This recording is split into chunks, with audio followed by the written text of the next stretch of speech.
Bienvenidos al Gutacón Tamalio, como siempre, personajes, vea, que hacen cosas por Ibagué, por el departamento, y otros que vienen de afuera a hacer buenas en el departamento.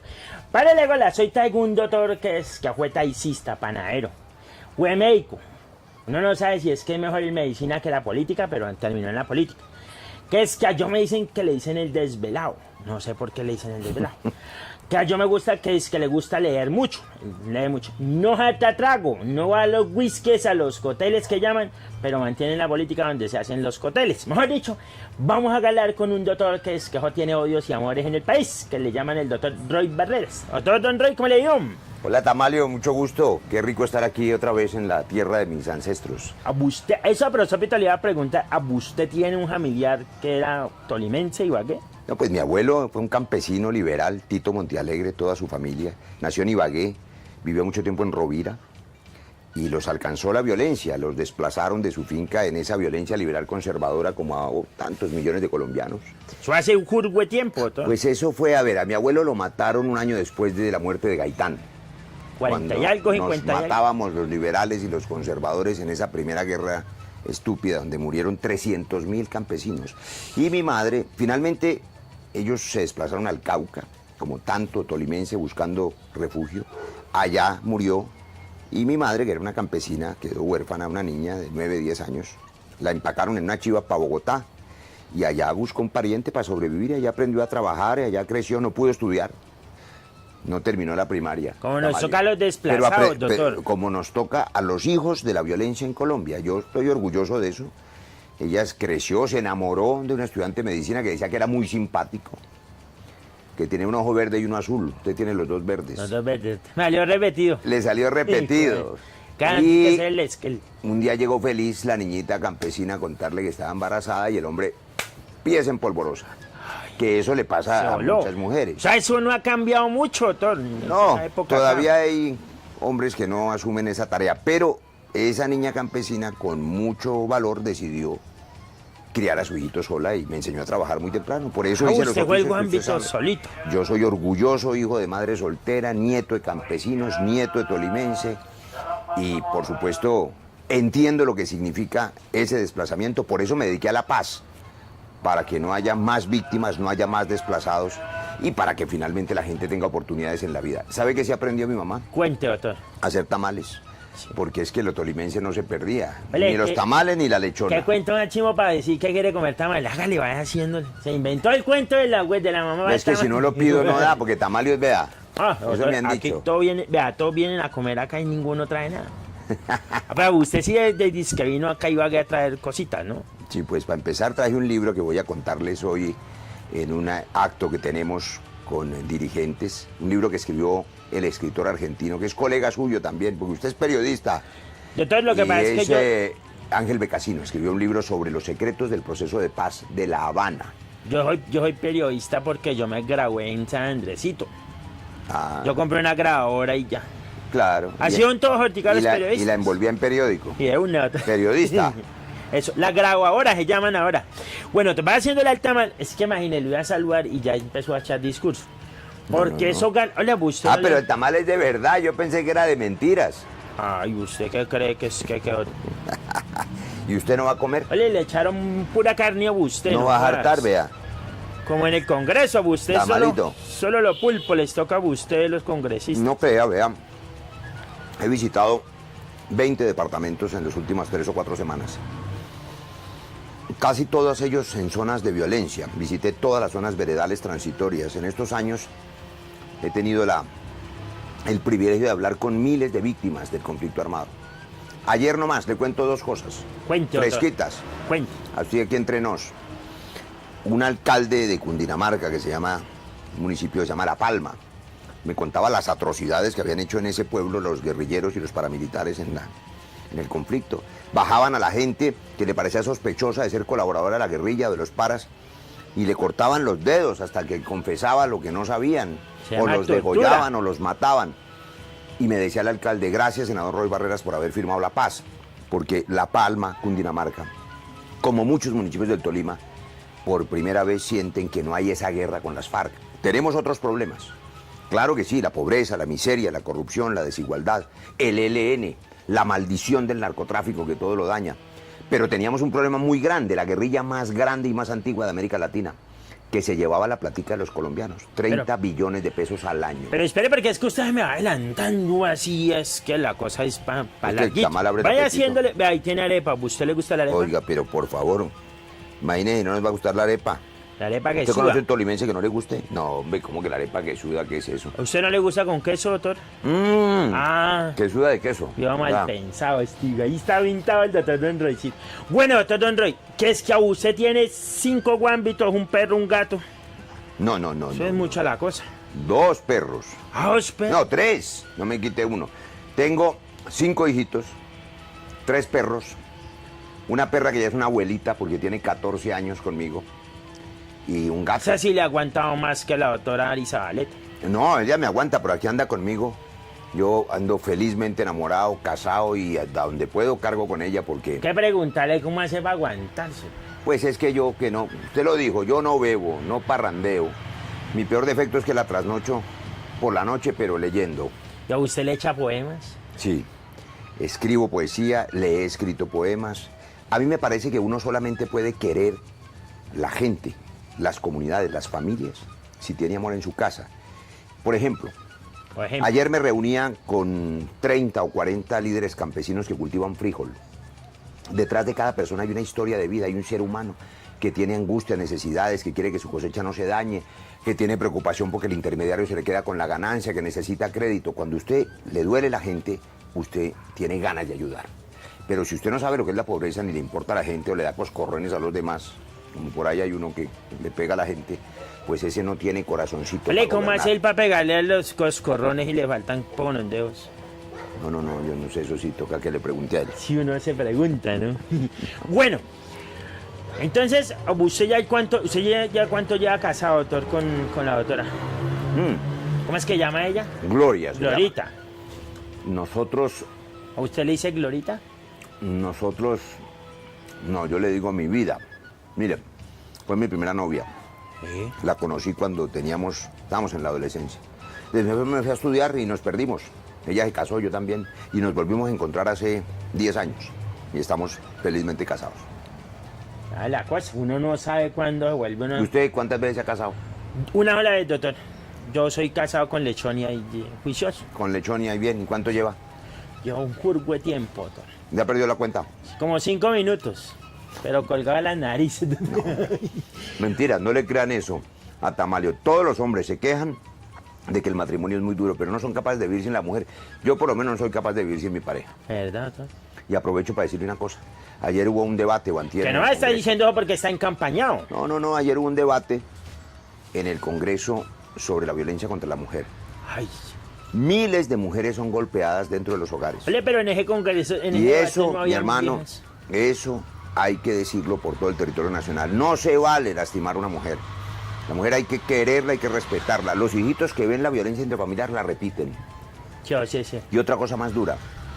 10.400 niños el año pasado fueron golpeados y maltratados dentro de los hogares. Mucha violencia intrafamiliar. Intrafamiliar. Y eso no es la guerra. Entonces, como estábamos distraídos en la tal guerra con las FARC, Ahora toca atender no eso. cuidábamos los niños ni las familias. Ahora toca atender eso. Esa es la paz. O sea que ahí atender eso. toca llamar, por ejemplo, a Argalleras para que la cuota que le pusieron en el bienestar familiar funcione.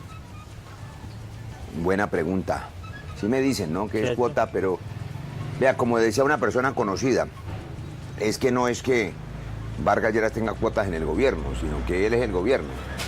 Hay que ver si es que lo quieren reelegir ahora, más bien. Pero luego no dicen que no, que se va a hacer el candidato. Bueno, mejor dicho, párale bolas. Pero usted, ¿por qué me mete? Ya No, me va a dañar el tamalito. Siga el tamal, pero hágale poquito porque estamos empezando. ¡Volvimos! Pero usted está bien la cosa. Aquí estoy yo comiendo tamalito. Juicioso para comer. Esto sí es bien colombiano. Eso sí es para usted darle a la cosa. Bueno, sigamos galando porque es que a usted se me alborota la cosa. Yo me contaron que a usted estudió medicina, pero le gustó más la política. ¿En qué momento dejó de ser a usted? Porque hay que decir una cosa, doctor. Como el papá no lo conoció pequeño, lo conoció ya cuando era médico, cuando era título. Y claro, como él era buen médico, entonces ahí sí lo llamó para trabajar y trabajó un poco de tiempo. ¿Cierto que sí? Pues esa es una historia bonita, ¿sabe? Porque yo no tengo ningún rencor con eso. Mi madre me crió como muchas madres solteras, pero siempre me habló bien de mi padre. Me contó un cuento de hadas, me dijo, mire, su padre es un médico que trabaja muy duro, por eso no está muy lejos. Por allá a los 7 años me montó en una flota, Velotax se llamaba. Con una cajita. Sí, y paraba aquí aquí en Ibagué, porque en esa época gastaban 12 horas de Bogotá a Cali. Mi papá vivía en Cali. Entonces parábamos aquí en el terminal de Velotax, aquí en Ibagué, que era el sitio donde uno se bajaba a comer alguna La cosita. 19, que llamaban. Sí, y como a la medianoche, yo me acuerdo de esas noches porque una vez al año me montaba en esa flota, yo iba a Cali, en el terminal me esperó la primera vez un señor grandote, que era cierto que tenía un ojo azul y uno verde. Yo pensé que Siberiano, que llaman el pensé siberiano. que iba a saludar a Hulk, el hombre ese grandote verde, porque yo era pues un guambito de este tamaño y el otro grandote, y me dice, mire, yo soy su papá. Bueno, me saludó, me pidió las notas, me dio una propina y me empacó en otra flota, y lo seguí viendo cada año. Pero cuando terminé medicina me dio trabajo y trabajé con él 25 años y tuvimos una muy bonita relación. Era un gran médico. Yo encontré que tenía otros hermanos, otra familia, pero esa es una historia común y corriente. Hay millones de colombianos, Tamalio. Yo no sé la historia En suya y esa de cosa, Lechonia, sí. pero hay millones de colombianos que son hijos de campesinos, desplazados por la violencia, que llegaron a las ciudades a sobrevivir, que aprendieron a trabajar. Algunos se perdieron en la vida o en la violencia. Otros, gracias a Dios, tuvimos, en mi caso, a mi madre, que hoy tiene 87 años, y que le voy a mostrar este programa. Una vieja guerrera. Claro, berraca. se va a alegrar mucho de que hablemos del Tolima y de su padre y de Tito. Madre mía, voy a hablar de ti. Y creo ella que, todavía come tamal. hombre, come tamal y lo prepara. No, ya está perfecta. Algunas personas en esa dificultad para sobrevivir, para salir de abajo hacia arriba, se pierden porque el Estado no está presente para ayudarles. Yo, por ejemplo, conocí el Estado a los 17, 18 años cuando entré a la universidad, que apareció una cosa que se llamaba el ICETEX. Y dije, ¿eso qué es? No, pues que le van a prestar para los libros. Ah, usted de la Buenísimo. universidad donde tiran piedra y fuman guariguana, ¿cierto? De la Nacional. Pues donde tiraban piedra y había un sitio que se llamaba el aeropuerto. Sí, allá volaban todos. Volaban todos. Pero Acá yo, le pues, dicen en la Tolima el Parque Ucuara. así, Parque Ducuara, y también vuelan todos ahí. Sí, eso es una... Que sirva eso de mensaje a un los saumerio jóvenes. del berrío, vaya.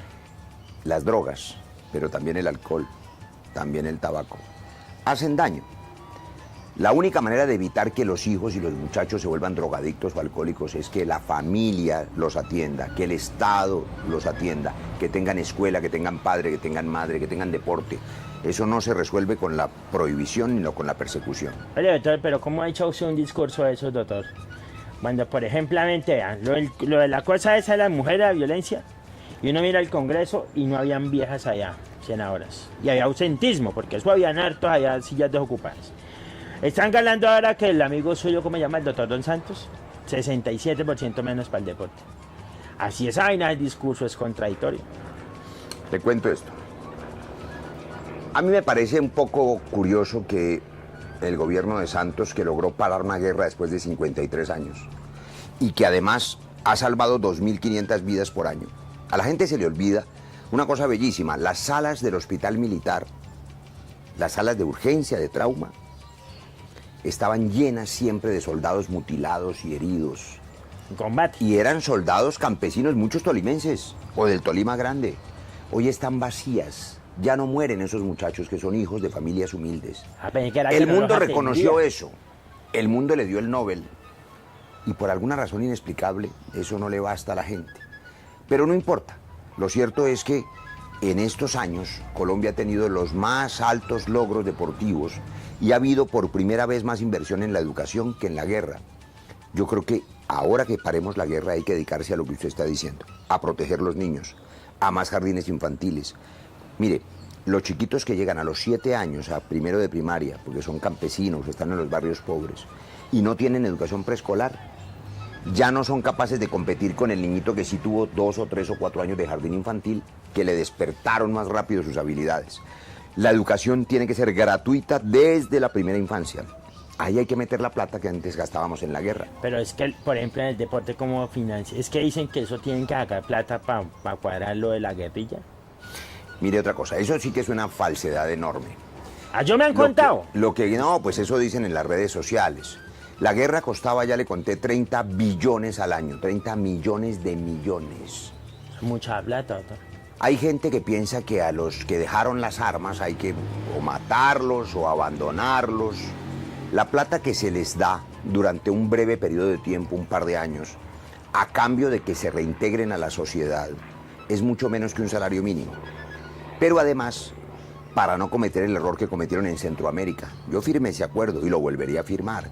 En Centroamérica hicieron un acuerdo de paz y dejaron a los que eran guerrilleros sueltos en la calle sin ningún apoyo. Se metieron a las maras, que se llaman allá, a las bandas criminales, y empeoró el delito en las calles. La guerra se pasó a la ciudad. O sea, ¿qué hace usted con una persona campesina que lo único que sabe es cargar un fusil, que lleva 15 o 20 años en el monte?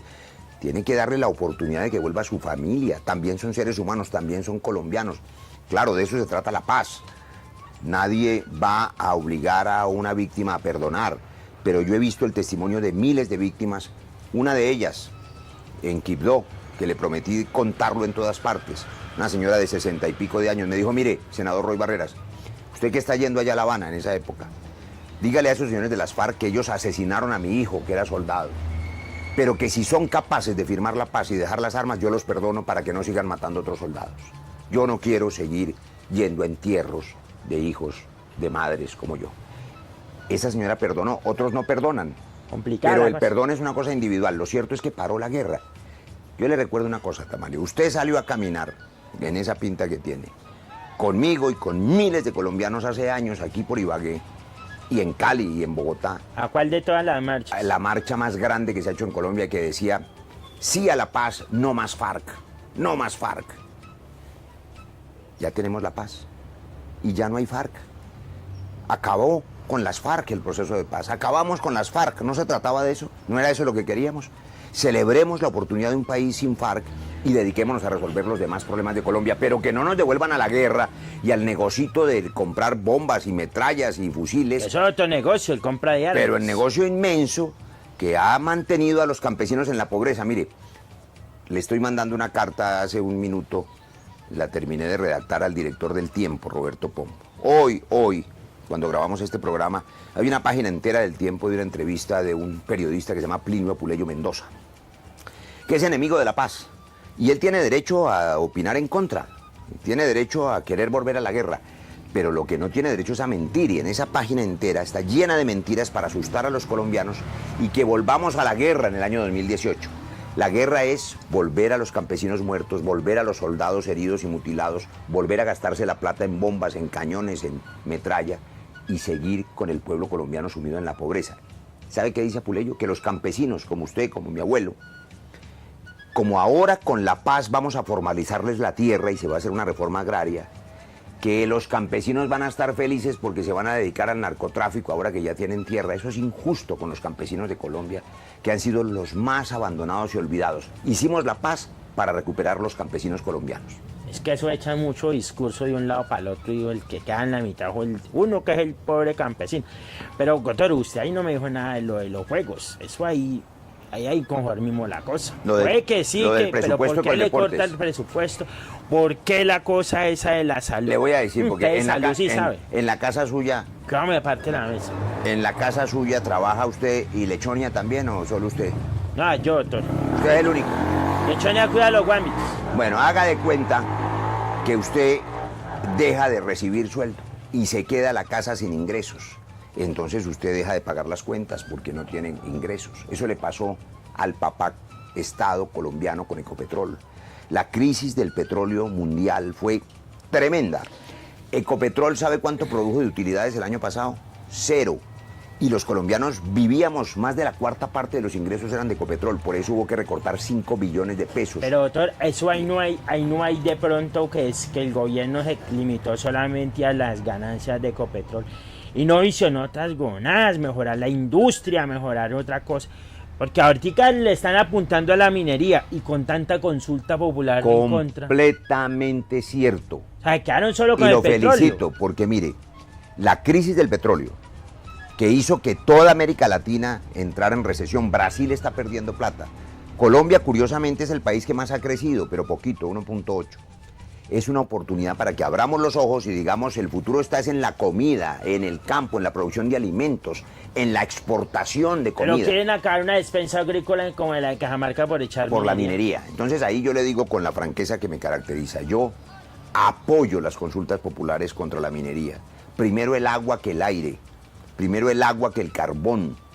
Nosotros no podemos seguir viviendo de la minería, arrancándole a la tierra sustancias que no dejan luego sino pobreza y violencia, porque casi toda la economía que se llama extractiva genera un daño social enorme, porque viene mucha gente de manera desordenada, la riqueza súbita, después esa plática se pierde, no se siembra nada.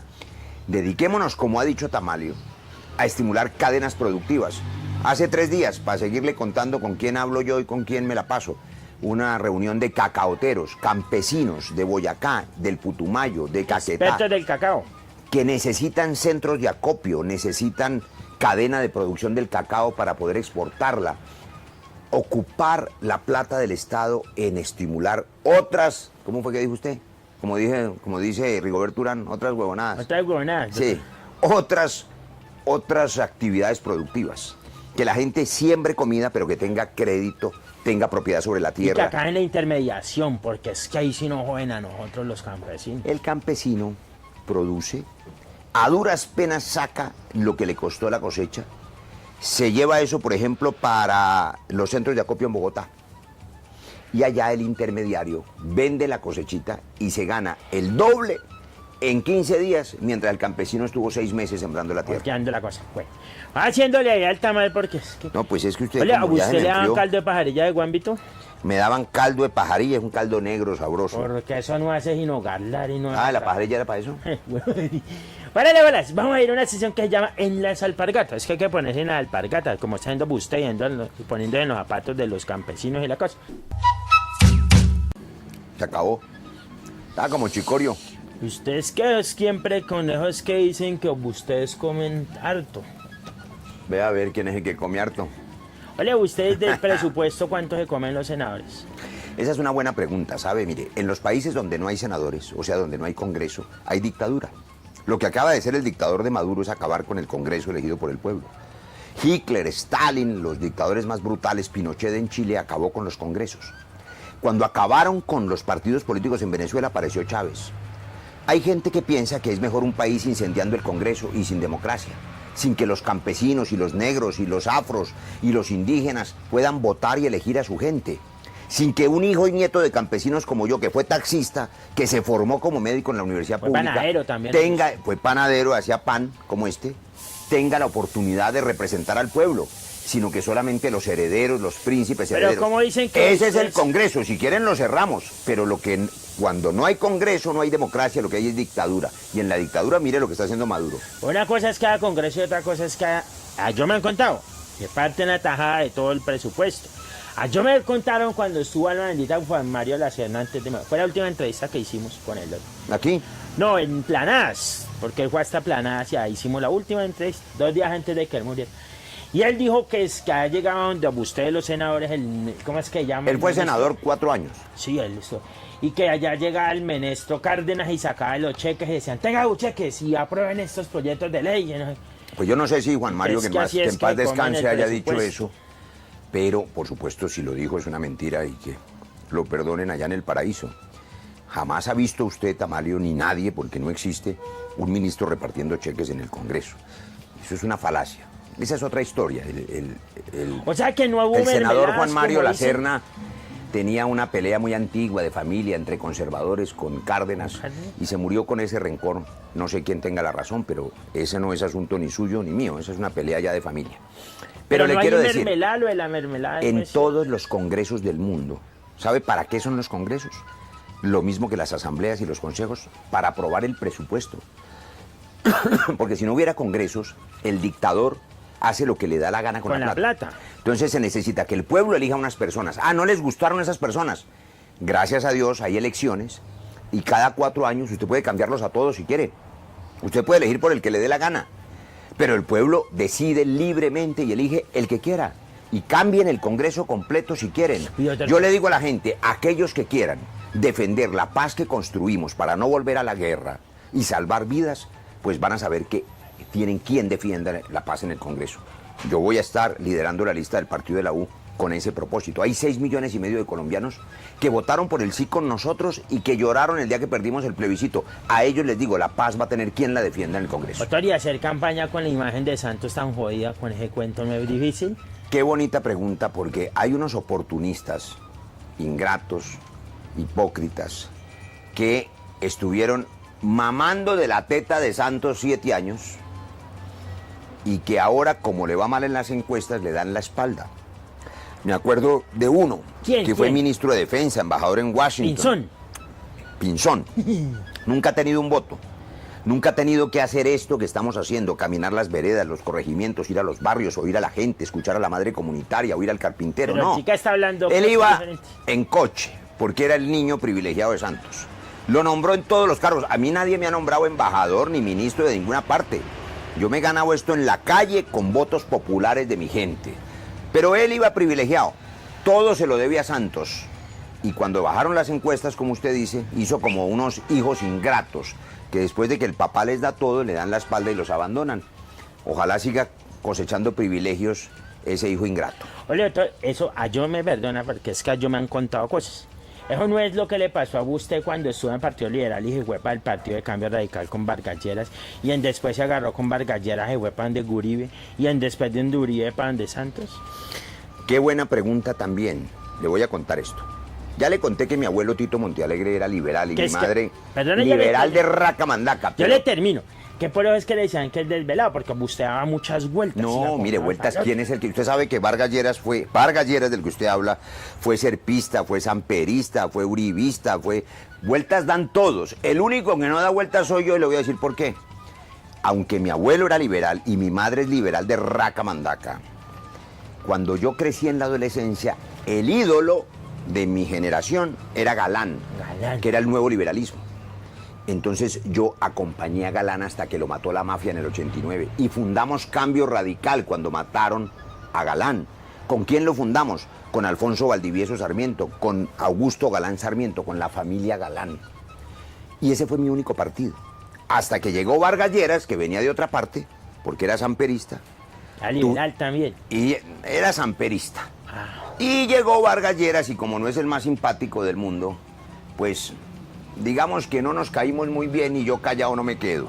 Y eso de que porque es príncipe heredero privilegiado, tiene derecho a mandar, a gritar y a coscorronear a la gente, pues conmigo no va. Entonces, como no nos entendimos, el señor me echó de mi partido. Ah, usted lo echaron, no se fue. Él me echó de mi partido. Ah, bueno. Y un profesor mío de medicina, con el que teníamos afinidades intelectuales, Luis Carlos Restrepo, esto no lo sabe nadie, la gente no lo conoce, psiquiatra, había escrito un libro que se llama La fruta prohibida, que decía que la maldición del narcotráfico es por culpa de la prohibición. Yo estaba de acuerdo con él. Me llamó, era el presidente del partido de la U, y me recibió. Si usted lo botan de la casa y lo reciben en la casa de enfrente, pues usted les da las gracias. Y aquí estoy. El único cambio que he tenido es ese y a las malas. Me echaron y aquí estoy en la U y aquí me quedo. Uribe, Uribe fue el que se fue de la U. Pero Uribe luego Uribe no fue estaba que aquí. montó la U. No. Ese es otro mito urbano. La U la funda Juan Manuel Santos para elegirse. Pero además yo no descreo de lo que hice. Álvaro Uribe fue un presidente que millones de colombianos apoyamos. Yo lo apoyé a fondo y ustedes lo recuerdan. Y no me arrepiento, porque nosotros estábamos desesperados después del fracaso del Caguán y había que recuperar la seguridad. Y Uribe nos ofreció recuperar la seguridad y mucho hizo en favor de la seguridad. Y fortalecimos las fuerzas militares. ¿Se acuerda? Eso se llamaba la seguridad democrática. Cuando recuperamos la seguridad era para hacer la paz. Yo intenté hacer la paz en el gobierno de Uribe y él lo sabe, en reuniones secretas. Pero no se pudo. Uribe nos prometió acabar con las FARC. No pudo. Nosotros hicimos la paz y ahora acabamos con las FARC como guerrilla. Sí se pudo, lo hicimos nosotros. Lástima que el expresidente Uribe no esté contento de que se acabaron las FARC. Pero eso era lo que él también quería, de manera que hicimos el camino correcto. Pero usted no hace alianzas como quieren hacer con Vargas Lleras ni nada. Usted se mantiene firme en la U. Vea, yo le digo al partido de la U, que tiene aquí dirigentes muy importantes en el Tolima, Carlos Eduardo Osorio, Jaime Yepes, le digo lo siguiente. El partido de la U ha sido el único que ha hecho el camino recto, derecho, desde el fracaso del Caguán, la recuperación de la seguridad y luego la paz. para dedicarnos a derrotar la pobreza y la miseria. La U tiene más de 2 millones de votos, es el partido más grande de Colombia, volverá a ganar las elecciones parlamentarias. Elegiremos el mayor número de senadores, como hoy tenemos el mayor número de representantes, de concejales y diputados. Y vamos a decidir quién es el presidente. Le pongo una condición: aquel hombre o mujer que defienda el proceso de paz y no nos devuelva la guerra. ¿El partido de la U va a tener presidente propio o va a ser alianza? No, yo decliné mi aspiración presidencial hace 3 semanas para concentrarme en el triunfo del partido en marzo, elegir el mayor número de congresistas Y ahí sí sacaron y candidato. decidir el presidente que defienda la paz y no el que nos devuelva a la guerra. Eso es lo que vamos a hacer. Pero eso de decir me suena como a estar alianzas con otros. Sí, vamos a hacer una gran coalición por la paz. Vea, anoche... ¿Con quién se aliaría usted así rápidamente? Anoche estuvimos en mi casa, usted que entiende, que es bueno de entendederas. Le hice una despedida, una comida en la casa, una lechonita de estas, a Sergio Jaramillo. ¿Sabe quién es Sergio Jaramillo? No. El alto comisionado de paz. Ay, sí. El hombre que fue clave para hacer la Va a paz. poner embajada, ¿no? Y en la casa estuvo Sergio Jaramillo, Humberto de la Calle, el gran constructor de la paz, y por lo menos una veintena de parlamentarios de la U. Sume y haga cuentas quién nos gusta. Está buena la cosa. Dicen que también lo quieren la FARC, el doctor de la Calle. No, al contrario, como usted ha visto, durante esos 6 años, las FARC se quejaron muchísimo de la Calle, de Jaramillo, de mí, de Ojalá muchos. que le van a votar Es a que la esa gente. negociación era muy dura porque es que a nosotros nunca se nos olvidó el daño que hicieron las FARC. Pero tampoco dejamos olvidar el daño que hicieron los paramilitares y los agentes del Estado, porque la guerra es cruel y hubo heridos y muertos de todos lados. Lo que había era que parar la guerra, parar la sangría, salvar vidas. Somos hermanos los colombianos, es hora de la reconciliación. Dediquémonos a los campesinos y no a la guerra. Vamos a hacerle hablar porque ya vamos a hablar sobre lo que se hace abajo, se hace arriba, ¿cómo es la cosa? Usted siempre es tan mal pensado como que lo que se hace abajo se hace arriba. No, Es el que- libro se llama De abajo hacia arriba porque esa es la historia de mi vida y de miles de colombianos. Yo salí Ah, es de que abajo yo- hacia arriba. Yo entendí que lo que se hace arriba se paga abajo. Uy, pero. Se acabó. El tamal, el programa, y no hemos hablado de lo que más me gusta, que es la medicina, la salud. Ole, pero usted siendo médico se comió el marrano y la zanahoria, que eso es peligroso por la grasa. Eso dicen, ¿no? Nada, no se eche cuentos, hermano. Lo peligroso es esa comida sintética y toda esa comida llena de hormonas. Una buena gallina de campo, un buen marrano bien criado. Ole, ¿es cierto que cuando usted va por allá a las veredas las gallinas salen corriendo? Salen corriendo las Es gallinas. que, ay, llegó un rollo y eso van a hacer sancocho y arrancan a correr. Le tiene miedo la gallina a usted. ¿Mucho sancocho por allá en las fincas? Hay mucha gente muy querida. Yo me siento como en casa cuando estoy en la casa de la gente. Y en la casa campesina, y en la casa de la ciudad, y en la casa urbana. ¿A usted no le da que, ay, que toca comer en un platico así humilde, no le da? No, ¿sabe qué es lo que sí me da jartera? Le cuento aquí. Esas cenas bogotanas de la élite bogotana. Porque esa élite manda más que ha mandado durante siglos y que son los grandes apellidos. O sea, los Tienen Lleras, los Santos, todos esos tipos. los Urrutia. Que son herederos, no son como usted y yo venidos de abajo para arriba. Esos, pues, se comen unas cosas rarísimas, Como- unas comidas francesas. Como la sofisticadas. despedida del alto comisionado. Soufflé de no sé qué cosa, sí, pero yo esas comidas no. ¿Usted le hizo suflé al comisionado No, la no, despedida? no. Papas, arroz y carne es lo que yo harto. Es que mire, Paparlo y carne. los mejores desayunos que me he comido en la vida no me los comí aquí en Ibagué. Me los comí en un sitio que se llamaba Matatigres, que era el desayunadero de taxistas en Bogotá a la madrugada. Ay, Eso sí era suado trancado, de sudado, carne. Uy. sudado, o de pollo, pero a las 4:30 de la mañana. Y eso O es caldo de... cableado, caldo de costilla. Caldo parado. ¿Usted come caldo parado? Claro, pero dele que no me deja hablar de la medicina y de la salud. Bueno, párele, abuelas. Vamos a hablar de la medicina. Ayer me contaron que es que a usted lo responsabilizan de haber quebrado Capricorn. Sí, por eso le quería decir que no me dejara sin hablar de ese tema. Que porque usted hacía burocracia ya, nombraba a los que quería y con eso hacía política. ¿Eso es Imagínese cierto? que cuando un presidente nombra ministros, los nombra de algún partido. Pero en este caso, nombró un gran ministro cuando arrancó Santos, Mauricio Santamaría. Un hombre limpio, honesto, ya no está en el gobierno. No era amigo mío, yo no lo conocía. Y él nombró un director de Capricorn, a quien yo tampoco conocía, que era de la costa. Y fue un buen funcionario.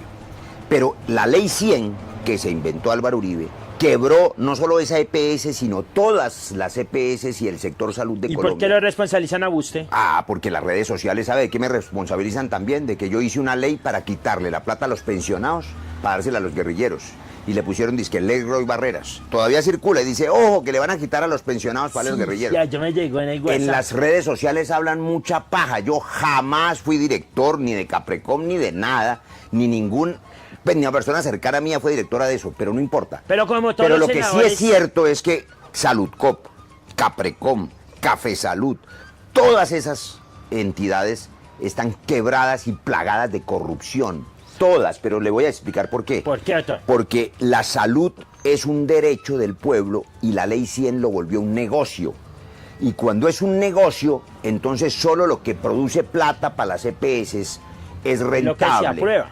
Yo he venido diciendo hace años que hay que acabar con todas las EPS y convertirlas en una administradora de régimen de beneficios. Pero, doctor, usted me va a decir porque es que acá yo me cuentan cosas. Dos cosas. Primero, que ustedes lagartean lo que son todos esos, pues, que lo Caprecom, que lo el SENA, que lo el Bienestar Familiar, para meter cosas burocráticas. Pero usted está hablando ya de Vargas Lleras, porque se acuerde que le acaban de nombrar a Vargas Lleras el Ministerio de Vivienda, No, le yo acaban estoy de nombrar hablando de Bienestar todos en Familiar, general. le nombraron La el director de personería, Invías, la le nombraron, tiene medio gobierno, pero Pues sí, pregúntele a él que es el que se la Pero- pasa en esos puestos. Yo no tengo ninguno, Ah, bueno, usted no le han dado. por eso estoy aquí. Ah, bueno. Pero es que yo me han contado que eso es que pasa. Y que, por ejemplo, con las EPS, cuando van a hacer la ley de la salud, entonces la EPS dice, no, usted no vaya ni tenga un chequecito. Eso es cierto, mire, ¿Cómo funciona? tanto así que cuando yo presenté la ley estatutaria en salud, la que volvió la salud un derecho fundamental, yo soy el autor de esa ley, como soy el autor del Marco para la Paz y el ponente de la ley de víctimas. Yo estoy orgulloso de lo que he hecho en el Congreso. Presidente de la Paz, ¿no? De la comisión. Soy todavía el presidente de la Comisión de Paz. Yo puedo mostrar tranquilamente que lo que hago en el Congreso es lo que hacía en los servicios de urgencia, salvar vidas. Soy un médico entrenado para eso. Pero las EPS, el sistema de salud, no les conviene que nada cambie, que cambien las cosas. Se opusieron a mi ley hasta que logré hacerla aprobar hace 4 años. Pero la que seguía, que era la que acaba con las EPS, la que le permite a los hospitales que vuelvan a ser red pública financiada por el Estado para que no se quiebren. Porque ni le pagan a los hospitales del Estado. Y la que invierta en una cosa que se acabó, que es la prevención de la enfermedad. Se llama atención primaria en salud. Esa reforma no me la han dejado hacer. No me la han dejado hacer y no ha logrado pasar en el ¿Le Congreso. toca el bolsillo a muchos? Acaba con el negocio, que volvieron una cadena de intermediarios corruptos el negocio de la salud. Hay que transformar la reforma de salud, hay que cambiar la ley 100 y hay que convertir la salud pública en un derecho y no en un negocio. Pero eso es una magia. ¿Cómo rompe esa magia allá adentro? Pues acabamos de hacer la paz con las FARC. Hay que acabar con la maldición del narcotráfico. Pues claro que podemos resolver el problema de la salud. Le digo 3 cosas que tiene que hacer cualquiera que sea el próximo presidente. Rápidamente. La reforma política, Señor. porque el clientelismo y la compra de venta de votos es el mar de la corrupción, de todos los partidos. Ese es el sistema. La reforma a la justicia, 99% de impunidad. No tiene sentido una justicia que no sirve para poner orden. Ole, usted tuvo Y una- la reforma a la salud, para volver a tener puestos, centros de salud, promotoras de salud, prevenir la enfermedad antes que curarla. El tema ese de la justicia. Usted habló algo de que se perdonaban los condenados y no sé qué, pero se mantenían unos detenidos hasta que no sé. ¿Cómo es la cosa? Porque uno no entiende. Le doy un A dato. los condenados los dejan salir, pero a los que no los tienen todavía por medida preventiva. Le doy un dato.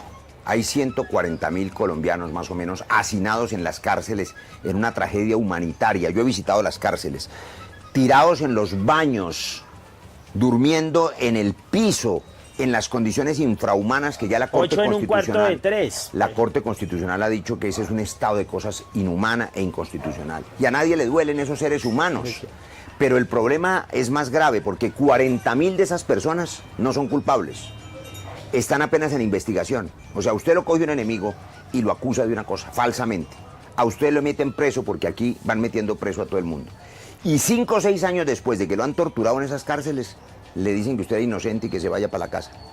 Yo estoy diciendo que las personas Y después el escándalo. que no estén acusadas de delitos graves, ojo, que no estén acusadas de delitos graves, sino de delitos menores y que no sean culpables, porque ningún juez ha dicho que sean culpables, no estén en prisión, sino que tengan otras medidas de aseguramiento, brazaletes en la casa, fianzas, presentaciones ante el juez, que le quiten el pasaporte. Hay 9 medidas distintas de protección en otros países, pero meterlo a la cárcel con los otros que sí son delincuentes, para que se Sin conviertan ser en condenado. escuelas del delito. Y sin ser condenado. Ese es un tema muy sensible. Yo sé que se nos acabó el tiempo, pero le pongo un ejemplo.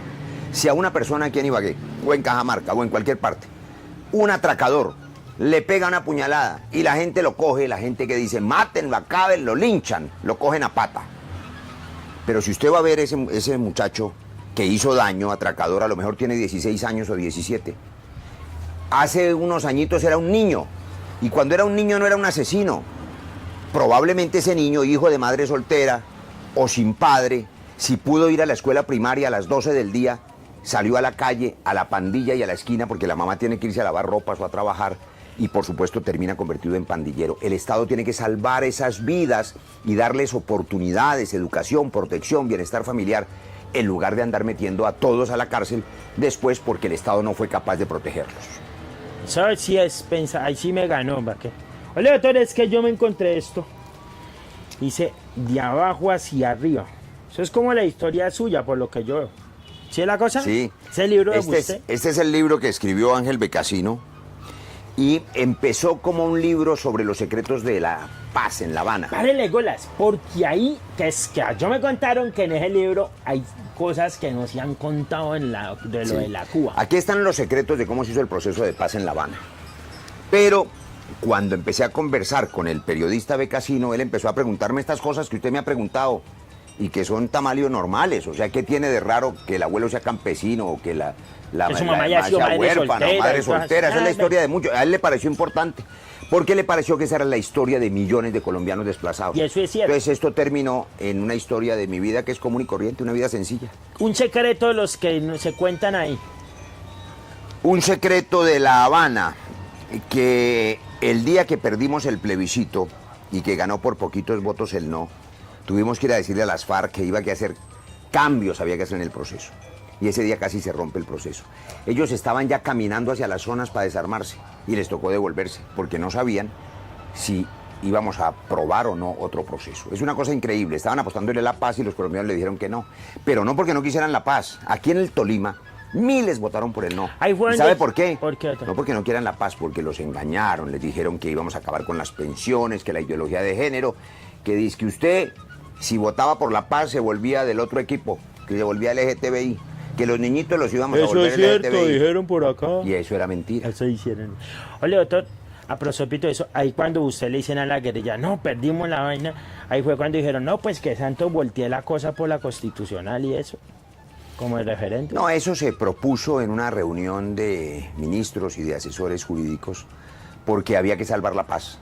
No podíamos echarla a perder. Y fue bueno, miren, ya se desarmaron, ya entregaron las armas, y por eso estamos hablando de qué hacer con este nuevo país de la paz. ¿Sí entregaron todas las armas?